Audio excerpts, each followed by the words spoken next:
실로암을 만든 사람이 히스기야 왕입니다. 지금부터 3000년 전에 아수르가 쳐들어오는 것을 알고 기온샘에 있습니다. 기온샘.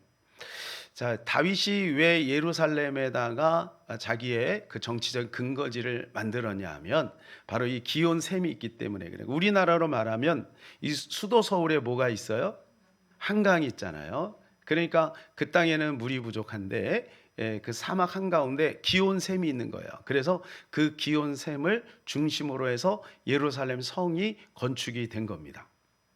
그래서 이 기온샘으로부터 이게 예루살렘 성 밖에 있으니까, 근데 이 물을 전쟁이 나면 이 물을 이렇게 우리가 가지고 올 수도 없고, 또 적군들이 이 기온샘을 장악을 하면은 그들에게 젖줄이 되잖아요. 그러니까 이것을 어떻게 하냐면 우회를 막아버리고 이 지하로 파가지고 이 기온 샘물을 지하로 이 예루살렘 터널을 뚫고 성벽을 뚫고 밑으로 와서 그리고 거기다가 연못을 하나 만들어 놓은 거예요. 이게 바로 실로암입니다. 실로암. 사진을 한번 보여주시면요. 네, 이렇게 생겼는데 저 밑에 보면 파란색으로 이렇게 표시되어 있는 데 있어요. 거기가 실로암이에요. 실로암. 예, 그래서 그 밑에는 이제 기온샘이 있죠, 그죠? 예, 기온샘에서부터 그게 이렇게 올라가는 거죠. 예. 자, 이 실로암 지금은 어떤 모습으로 되어 있냐면 실로암이 큰 게 아닙니다. 굉장히 작습니다. 우리가 생각하는 큰 연못이 아니에요. 아주 저렇게 작은 거예요, 작은 거. 예. 하지만 여러분 예루살렘 안에 있는 사람들에게는 이게 젖줄입니다. 젖줄. 예. 오늘 본문에 보게 되면 예수님이 어느 날 길을 가다가 한 맹인을 발견하게 됩니다. 그런데 이 맹인을 예수님만 본 게 아니라 제자들도 같이 보고 있는 거죠. 근데 이 제자들이 지금 갑자기 뜬금없이 이런 질문을 해요. 예수님, 저가 맹인이 된 것은 누구 죄 때문입니까? 부모 죄 때문입니까? 아니면 자신의 죄 때문입니까? 이렇게 질문을 합니다. 여러분, 이 제자들의 이런 시각을 가지고 세상을 보는 사람들이 있습니다. 그러니까 원인이 뭐냐? 누구 때문이냐? 누가 잘못해서 그런 거야? 이렇게 자꾸 보게 되죠. 여러분, 이것은 분석은 되지만 해결책은 되지 않습니다. 이때 예수님께서 그들의 말을 듣고 이렇게 말씀을 하시죠. 3절입니다. 예수께서 대답하시되 이 사람이나 그 부모의 죄로 인한 것이 아니라 그에게서 하나님이 하시는 일을 나타내고자 하심이라. 따라서 하나님이 하시는 일을 나타내고자 하심이라. 여러분, 이게 예수님의 시각인 거예요. 예수님의 시각. 그러니까 원인을 여기저기서 이렇게 찾는 게 아니라 예수님은 이것을 통해서 하나님의 영광을 드러내기를 원하신다. 이렇게 말씀을 해주고 있다는 거예요. 혹시 여러분 어려운 일을 지금 당하고 있는 분들이 있다면 그것을 찾고 나에게서 찾고 부모에게 찾고 누구에게서 찾고 그렇게 하지 마시고 이것을 통해서 하나님이 영광을 거두시기 위해서 지금 그 일을 우리에게 허락하셨구나 이렇게 생각하시기를 바랍니다.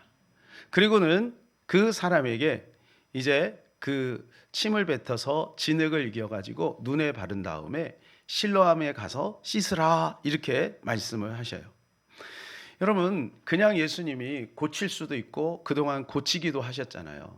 명령만 하면 고쳐지는데 왜 예수님이 이렇게 복잡한 절차를 밟으실까요? 여러분, 그가 실로암에 가는 거는 그냥 멀쩡한 사람이 가는 게 아니라 앞이 안 보이는 사람이잖아요. 그러면 굉장히 쉽지가 않은 거예요. 저기 보게 되면 그때는 모르겠지만 지금 보면 계단이 있습니다. 계단이. 예, 그러니까 실로암에 가서 씻고 온다는 것이 참 어려운 거죠. 근데 예수님께서 그렇게 말씀을 하시는 거예요. 아마 친구들의 손을 의지해서 또는 가족들의 손을 의지해서 갔을 거예요. 그죠? 예. 마치 이런 거죠. 엘리사가 나아만 장군이 왔을 때 뭐라고 얘기합니까? 그 자리에서 나아만 장군은 머리에 손을 얹거나 아니면 자기의 피부에 손을 얹고 기도해 주기를 원했지만 엘리사는 뭐라고 합니까? 예, 그냥 요단강에 가서 7번 목욕하라. 그것도 게하시를 통해서 그렇게 말을 해요. 그러니까 나아만 장군이 삐지는 거죠. 기분이 나쁜 거, 자존심이 상하는 거죠. 아니 저런 사람이 다 있어? 뭐 이런 거죠. 자기를 위해서 기도해 줘야지. 그것도 종을 통해서 그렇게 명령을 해? 그래서 그냥 갈라 그랬잖아요. 여러분 그냥 갔으면 남한정은 지금까지 문둥병입니다. 예. 그런데 그가 그 종의 말을 듣고 그래 그 목욕하는 게 뭐가 어려워. 그래서 7번 목욕을 했더니 깨끗하게 치료가 되는 거예요. 하나님은 이 맹인에게 어쩌면 그것을 요구하고 있는지도 모릅니다. 사랑하는 여러분, 여러분은 실로암으로 갈 의향이 있으십니까? 실로암이 예루살렘에 있습니다. 가실 수 있겠습니까? 예. 여러분, 많은 사람들이 세상에서 실로암을 찾는 거예요. 실로암의 효력이 있는 게 아니에요. 실로암의 효력이 있는 게 아니고 예수님의 말씀을 따라가는 거예요. 실로암의 뜻이 뭐냐면 보내심을 받았다. 보냄을 받았다 그런 거예요. 그러니까 실로암으로 간다는 것은 무슨 말이냐? 주님의 말씀을 따라간다는 거예요. 우리가 생각할 때 뭐 실로암 내가 옛날에도 가봤는데 뭐 여러분 이 맹인이지만 친구들하고 실로암에 붙들고 같이 갔을 수도 있잖아요. 그렇죠? 그리고 같이 옆에 가는 사람들 야 실로암에 간다고 되냐? 실로암 한두 번 가봤어? 가서 우리 거기에다 얼굴도 담고 물도 마시고 목욕도 하고 해봤잖아. 실로암 간다고 됐으면 벌써 됐지. 네. 이렇게 하고 안 갔으면 어떻게 됐을까요? 그러면 그 맹인은 지금까지 맹인이죠. 네. 문제가 해결 안 된다는 거예요. 그런데 문제는 뭐냐 하면 많은 사람들이 세상에서 실로암 내가 원하는 목적만 이루면 장땡인 거야. 예수님 믿는 것도 그게 목적인 거예요. 여러분 그렇게 돼서는 문제 해결이 되지 않습니다. 예수님의 말씀을 따라가는 거예요. 자, 특이한 것은 사도가 아포스톨로스인데 사도라는 뜻이 바로 보냄을 받았다는 뜻이에요. 여러분 사도가 어떻게 사도가 됐습니까? 그들이 훌륭하고 똑똑하고 뭔가 잘난 것이 있기 때문에 사도가 된 게 아니에요. 주님의 보내심을 그냥 받았을 뿐이에요. 그게 사도인 거예요. 쉽게 말해서 심부름꾼이다 그 말이에요. 우리 누굴 보내잖아요, 그죠? 이거 좀 갔다 오세요 이렇게 보내잖아요. 그랬을 때 주님이 말씀하셨기 때문에 그들이 사도의 권위를 갖는 거예요. 여러분 오늘 우리가 이 자리에 있습니다. 신분고하를 막론하고 오늘 우리가 주님의 부르심을 받았고 또 주님의 보냄을 받은 존재라면 우리에게 그러한 사도적 그러한 능력과 은혜와 권한이 있음을 믿으시기를 바랍니다. 이 사건은 예수님이 십자가를 지게 된 중요한 계기 중에 하나가 됩니다. 이날이 안식일이에요. 안식일날 이런 일이 벌어졌으니 그때 바리새인과 서기관에게는 너무나도 의아하고 충격적인 일이 지금까지 없었던 일이죠.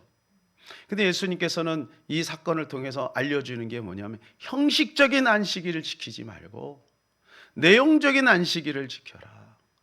너희들이 소나 양이 구덩이에 빠졌다 안식일날 그럼 건져내 주지 않냐?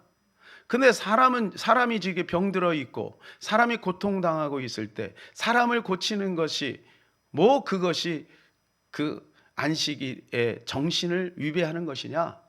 이렇게 예수님께서 안식일의 그 정신을 회복하고 있는 것이죠. 그런데 바리새인과 서기관들이 이것 때문에 시비를 계속 거는 거예요. 시비를 계속 걸어요. 그래서 나중에 이제 예수님하고 이제 대화가 벌어졌어요. 이 사건 때문에 대화가 벌어졌어요. 그러면서 계속해서 안식일 막 이렇게 얘기를 하는 거예요. 그래서 예수님께서 이렇게 말씀하세요. 요한복음 9장 39절. 예수께서 이르되 내가 심판하러 이 세상에 왔으니 보지 못하는 자들은 보게 하고 보는 자들은 맹인이 되게 하려 함이라 하시니. 그러니까 그들의 비뚤어진 시각을 주님이 바꿔주는 거예요. 보지 못하는 자들은 보게 하고 내가 보지 못하고 있다라고 하는 것을 인정하는 사람, 그래서 하나님의 긍휼을 기다리는 사람, 그런 사람은 보게 한다는 거예요. 그런데 나는 잘나고 똑똑하고 나 율법적으로 흠이 없고 나는 완전한 사람이야, 난 하나님 없이도 살 수 있는 사람이야, 그런 사람은 맹인이 되게 한다는 거예요. 주님이 맹인이 되게 하는 게 아니라 스스로 눈을 감는 거죠. 스스로 하나님에 대해서 눈을 감아버리는. 여러분, 오늘날 이러한 사람들이 얼마나 많이 있는지 몰라요. 우리도 마찬가지로 예수님을 만나서 눈이 열리게 되었어요. 우리는 육신의 눈은 열지 않았지만 이미 열려 있으니까 영적인 눈이 열리고 천국의 눈이 열린 것이죠. 여러분, 우리가 이 자리에 있는 것은 내 힘으로 온 것이 아닙니다. 성령께서 우리를 여기까지 인도해 주신 줄로 믿습니다. 그렇다면 이제는 우리 육신의 눈 열었으니 우리가 또 다른 눈을 열어야 되지 않겠습니까? 그것이 바로 예수님의 시선으로 나를 보고 예수님의 시선으로 세상을 볼 수 있는 그러한 눈이 열려야 되는 것입니다. 육신의 눈은 뜨고 다니지만 진짜 중요한 것을 우리가 놓치는 사람들이 많습니다. 육신의 눈 뜨고 있는데 진짜 중요한 것을 못 보는 사람들이 참 많이 있는 것 같아요. 환희 크로스비라고 하는 분이 있습니다. 1800년대 1900초까지 이렇게 사셨는데, 이분은 태어난 지 6주 만에 불의의 사고로 인해서 눈을 시신경을 다쳐가지고 봉사가 되었어요. 엎친 데 덮친 격으로 생후 1년 만에 아버지가 병으로 세상을 떠납니다. 그때 어머니의 나이가 21살. 21살이에요. 21살. 그러니까 과부가 됐으니까 어떻게 해요? 먹고 살아야 되니까 이제 할머니 손에 이 크로스비를 맡기고 돈 벌러 나간 거예요. 당연히 할머니가 참 믿음이 있는 분이에요. 그래서 어릴 때부터 눈에 보이지는 않지만 자연을 설명을 해주고 감각을 익히게 만들고 또 여러 가지 많은 상상력을 그에게 주고, 그렇게 해서 이 환희 크로스비는 불과 8살부터 시를 쓰기 시작합니다. 그래서 나중에는요 9,000여 편의 시를 만들어요. 이게 하나님에 대한 시죠. 근데 그 중에 우리나라에도 찬송곡으로 들어가 있는 곡이 23곡입니다.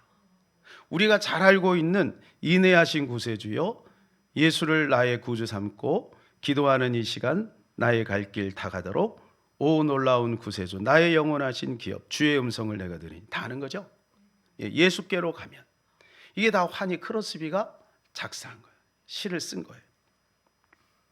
어느 날 치유의 능력 있는 목사님이 이분을 이제 불쌍히 여기고 찾아와서 이렇게 얘기를 합니다.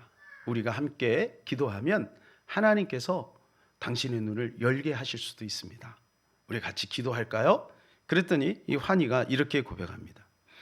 만약에 하나님이 나에게 시력을 허락해 주신다 해도 나는 안 받으렵니다.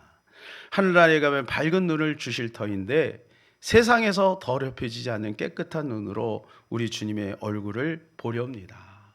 이렇게 이야기를 했어요. 근데 목사님이 한 번 더 권유를 합니다. 한 번 더 기도를 우리가 해봅시다. 그랬더니 그는 단호하게 이렇게 목사님께 얘기해요. 목사님, 저는 하나님께서 제 눈을 뜨게 해주시기를 원치 않아요. 왜냐하면 저는 제가 처음 보게 될 분이 바로 주님이시기를 원하거든요. 여러분, 얼마나 참 고귀한 고백입니까? 크로스비는 맹인이지만 사실 어찌 보면 우리보다 시력이 더 좋은 사람일 수도 있습니다. 멀쩡히 눈을 뜨고 다니기는 하지만 진짜 볼 것을 보지 못하는 그러한 사람이 아니라, 비록 육신의 눈은 감겨 있고 앞을 보지 못하지만 진정한 신령한 것들을 보고 또 그 순결한 마음을 유지할 수 있는 것, 이것이 진정한 복이 아닐까 생각이 되어집니다. 오늘 본문에 나오는 이 맹인의 사건을 통해서 우리는 예수님의 시선을 한번 살펴보도록 하겠습니다. 이것은 2주 내지 석주에 걸쳐서 말씀을 나누게 될 텐데, 오늘은 첫 번째 구원의 눈에 대해서 한번 살펴보려고 합니다. 자, 맹인은 자기 자신의 육신의 눈이 열림과 동시에 영적인 눈도 같이 열려요. 영적인 눈이 같이 열려요. 바리새인들이 이제 그를 신문합니다. 너 어떻게 해서 이렇게 된 거야? 너 옛날에 봉사했는데 어떻게 한 거야? 쉽게 말해서 이 질문 속에 무슨 트릭을 썼니 너? 이런 거야. 그랬더니 이는 그를 얘기하는 거죠. 예수님, 그분이 그렇게 하셨다고. 내가 원하지도 않았는데 그분이 나를 고쳐주셨다고. 아무리 얘기를 해도 이분은, 이 바리새인과 서기관들은 그 사실을 부인하고 싶은 거예요. 계속해서 추궁을 합니다. 그랬더니 그가 이렇게 얘기를 했어요. 그 맹인이 32절 33절입니다. 창세 이로 맹인으로 난 자의 눈을 뜨게 하였담을 듣지 못하였으니 이 사람이 하나님께로부터 오지 아니하였으면 아무 일도 할 수 없으리이다. 내가 알기에는 지금까지 한 번도 맹인의 눈을 뜬 적이 없다. 자기가 알기에는. 그런데 내가 지금 눈을 뜨지 않았냐? 이게 그분이 하나님께로부터 온 분이 아니라면 이게 가능하겠냐 이거예요. 그분이 하나님께로 왔기 때문에 내가 눈이 열린 것 아니냐. 이게 신앙 고백이죠. 바로 그분이 우리가 기다리고 있는 메시아가 아니겠느냐. 이렇게 지금 선포하고 있는 것입니다. 사랑하는 여러분, 이는 육신의 눈이 열리면서 영의 눈이 열렸습니다. 경험을 통해서 예수님을 깨달은 거죠. 얼마나 놀라운 축복이에요. 맹인이 여러분 얼마나 고통스러운지 우리는 상상만 해도 알 수가 있습니다. 노안만 와도요, 우리가 핸드폰 보려고 하면 이렇게 보잖아요. 얼마나 불편해요. 그죠? 근데 앞이 전혀 안 보인다. 그러다가 광명을 찾았어요. 이거는요, 그 사람에게는 정말 이것만큼 확실한 경험은 없어요. 여러분, 근데 문제는 뭐냐 하면 우리는 그런 경험이 없이 구원을 받았어요. 맹인은 그 특별한 경험을 통해서 구원을 받았으니까 확신할 수 있죠. 근데 우리는 그런 경험이 없어요. 뭐 그런 분 혹시 있으세요? 없잖아요. 여러분, 그렇기 때문에 우리가 구원의 확신이 흐리다면 그건 수준이 낮은 겁니다. 여러분, 구원이라고 하는 것은 우리의 경험과 체험을 통해서 획득되는 게 아니에요. 구원은 그분의 의도와 그분의 은혜와 그분이 하신 것 때문에 이루어지는 거예요. 우리는 그것을 믿는 거죠. 그래서 이런 믿음을 가꿔야 돼요. 믿음의 흠이 나고 믿음의 오류가 있으면 그 순결하시고 그 위대하신 하나님의 그 놀라운 업적과 그 은혜가 무색해지는 겁니다. 내가 맹인으로 있다가 눈을 열어야만 믿겠다. 내가 가난했다가 부자가 돼야만 믿겠다. 내가 지금 문제가 해결돼야만 믿겠다. 여러분이 체험적인 것은 굉장히 수준이 낮은 거라는 거예요. 여러분이 그분이 하신 것을 온전히 믿는 것이 믿음인 줄로 믿습니다. 이스라엘 백성들이 출애굽할 때 문설주에 피를 발랐어요. 그죠? 피를 발랐어요. 여러분, 피는 누가 봅니까? 피는 내가 봅니까? 문설주의 피를, 문설주는 문 밖에다 바르는 거예요. 그리고 문을 열고 피를 발랐나 이렇게 보는 순간 죽음의 신이 들어올 수도 있어요. 여러분, 이 피를 보는 건 내가 보는 게 아니에요. 주님 보는 거예요. 주님 보는 거예요. 그 안에 어떤 사람이 있던 상관이 없어요. 그 안에 강도가 있던, 살인자가 있던, 그 안에 뭐 장애인이 있던 상관이 없어요. 주님 뭐를 보시냐? 오직 한 가지. 피가 있냐 없냐? 이거 보는 거예요. 여러분, 우리가 구원을 받는 것은 그분 때문에 구원을 받는 거예요. 예수님이 계시기 때문에 구원을 받는 거예요. 억만 가지 죄를 지었기 때문에 지옥에 가는 것이 아니고 한 가지, 예수를 놓치기 때문에 지옥에 가는 겁니다. 그러니까 여러분, 마귀는요, 요거로 공격하는 거예요. 바꾸는 거예요. 너의 행실, 무엇을 했느냐? 요거로 시선을 바꾸는 거예요. 그걸 통해서, 체험을 통해서 자꾸 구원을 확신하게 만드는 거예요. 그게 아니에요. 오직 예수가 내 안에 있느냐 없느냐.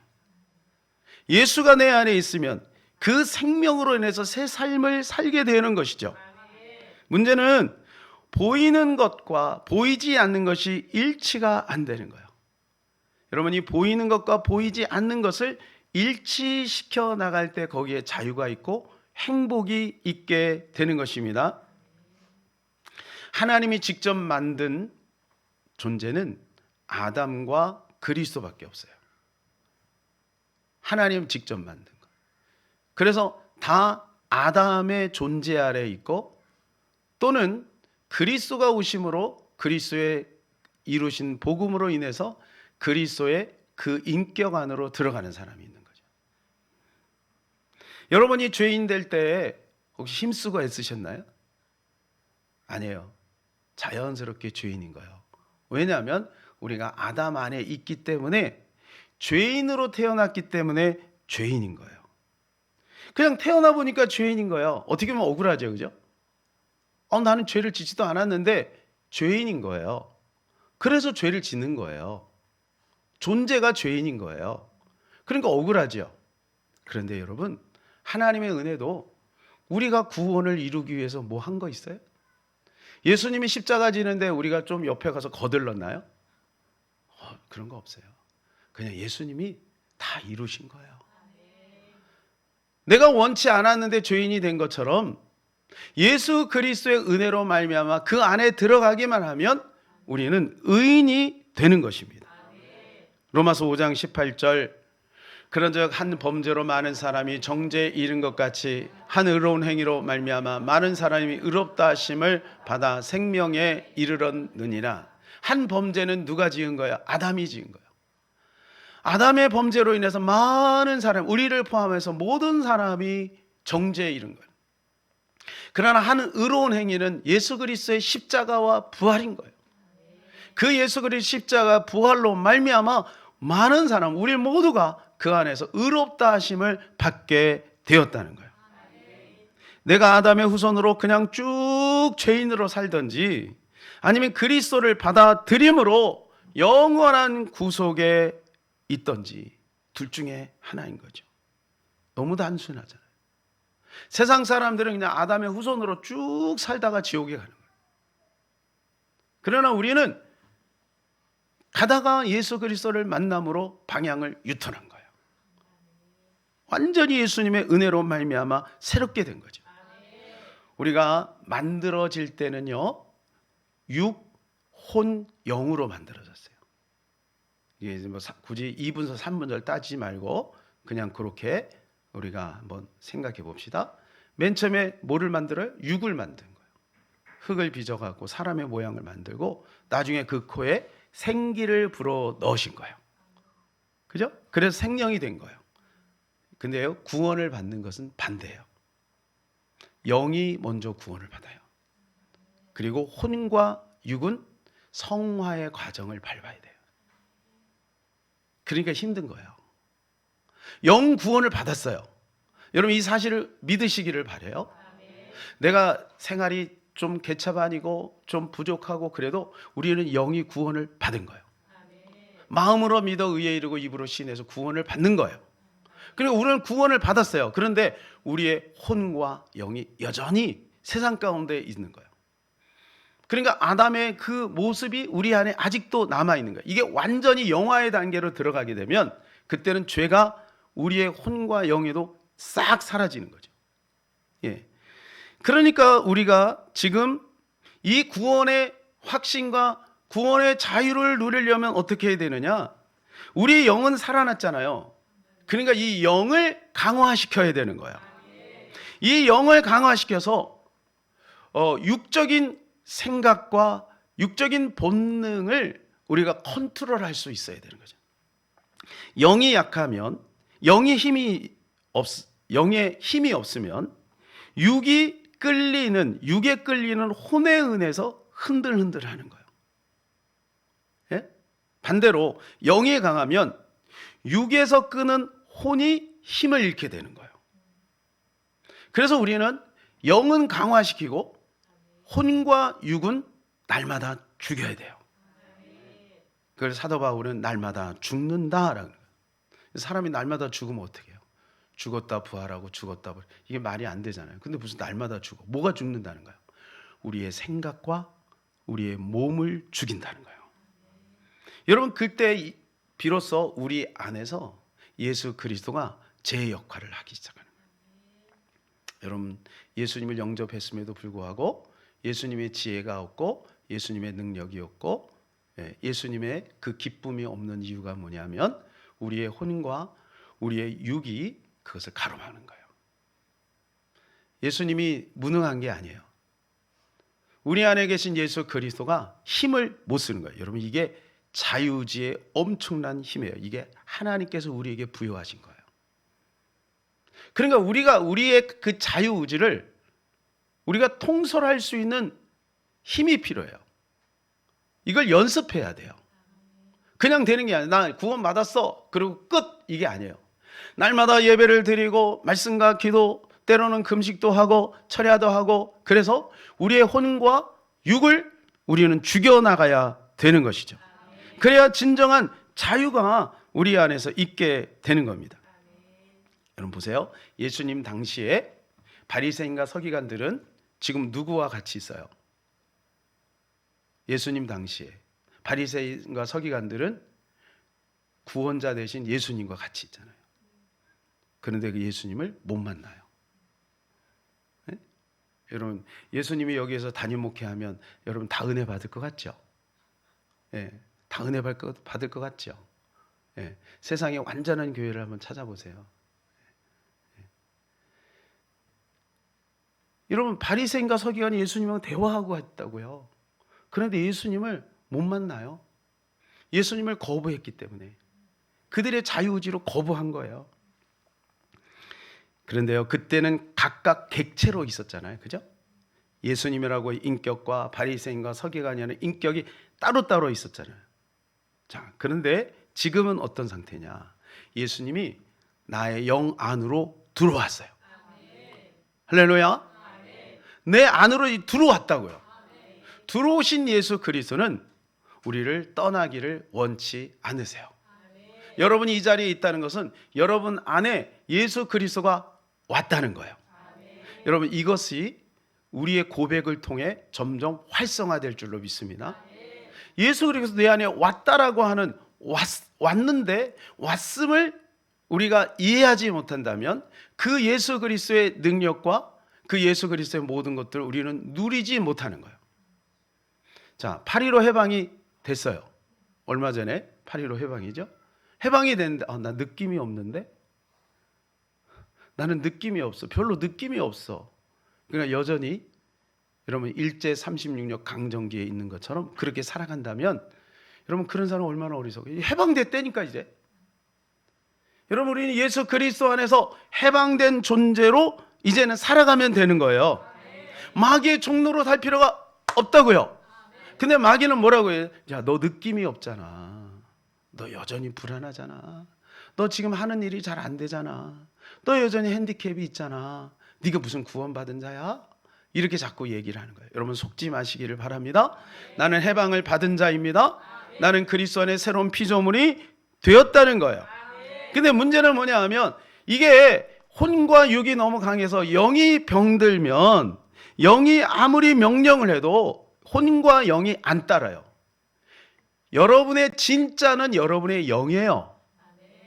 그러니까 내가 원하고 있는 것이 내가 원하고 있는 것이 아닐 수도 있어요. 내가 원하고 있는 것이 육신적이고 굉장히 혼적인 것이라면 여러분, 그것은 참 내가 아닐 수가 있다. 진짜 나는 예수 그리스도와 연합되어서 진리 안에서 자유를 누리기를 원하는 거예요. 그런데 세상에 가짜 나가 나를 세상에 자꾸 휘둘리게 만드는 거죠. 그러니까 영이 병들지 않도록 우리는 보관해야 된다. 우리 자신을 잘 관리해야 된다는 거예요.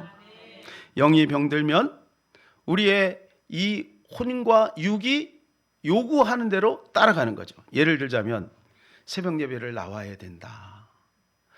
이렇게 우리의 영은 얘기한단 말이에요. 야, 너 기도 좀 해야지. 이렇게 얘기한단 말이에요. 그런데 어때요? 우리의 육은 어때요? 피곤해요. 우리의 생각도 정신도 피곤해요. 그러니까 에이, 꼭 나가야 돼. 그냥 하면 되지. 사랑하는 여러분, 그래서 영이 잘 돼야 몸도 혼도 잘 될 줄로 믿습니다. 이것을 성경은 이렇게 말해주고 있잖아요. 요한 3서 2절, 사랑하는 자여 내 영혼이 잘된 같이 내가 범사에 잘되고 강건하기를 내가 간구하노라.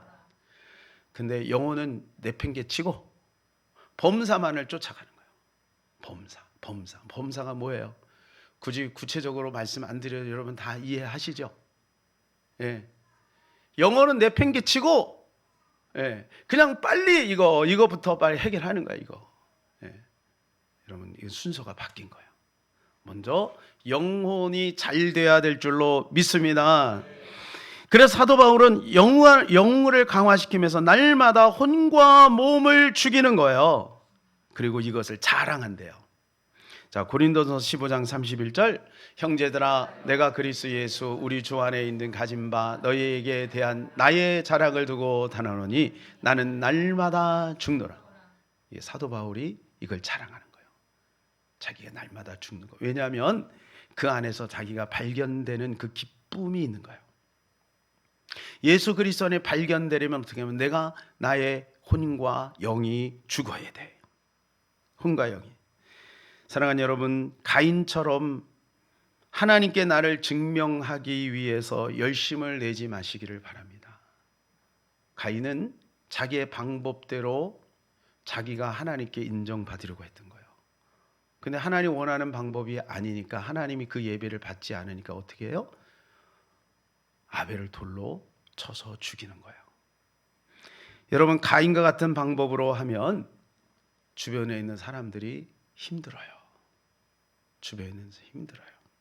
그래서 우리는 아벨 같은 방법을 사용해야 돼요. 여러분, 아벨처럼 그냥 단순하게 하나님이 정하신 길로 가면 되는 거예요. 그러면 거기에서 자유가 있고 거기서 기쁨이 우리에게 오게 되는 것입니다. 사랑하는 여러분, 나는 아무것도 아니라는 데서 출발해야 될 줄로 믿습니다.